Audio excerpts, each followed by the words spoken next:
Bones and teeth are different. Bones can heal themselves. Sometimes doctors can remove a problematic bone, cook it, and put it back in.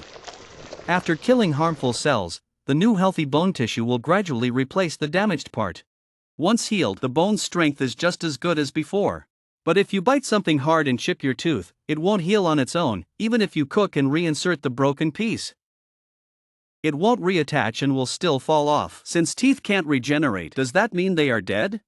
But teeth clearly have nerves, blood vessels, and connective tissue. What is the purpose of these tissues? Is their only role to anchor the teeth? You might not realize that before you start losing your baby teeth around age 6, your permanent teeth, which will last most of your life, are already there. So, you had 4 rows of teeth in your mouth then. It might sound surprising, but to understand if teeth are alive, you first need to grasp how teeth develop.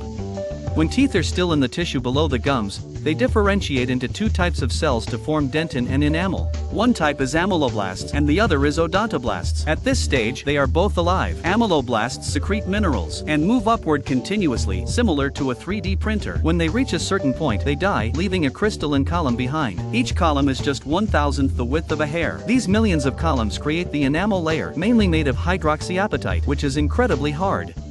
Meanwhile, odontoblasts secrete minerals while moving downward, forming the dentin layer. Due to its unique shape, the dentin formed has many channels known as dentinal tubules. Dentinal tubules are very important. They contain fluid that, when you eat, changes pressure and stimulates nerve endings, telling your brain that the food is hard and to control the force, because your molars can provide about 1,000 pounds of bite force per square inch. Without dentinal tubules, biting into something hard could easily chip your teeth. The difference between enamel and dentin is that once the tooth emerges from the gums, the enamel is exposed to the air. There are no more amyloblasts to secrete enamel, so when enamel is damaged, it cannot repair itself. However, odontoblasts can still receive nutrients from the dental pulp, allowing dentin to very slowly repair itself when slightly damaged.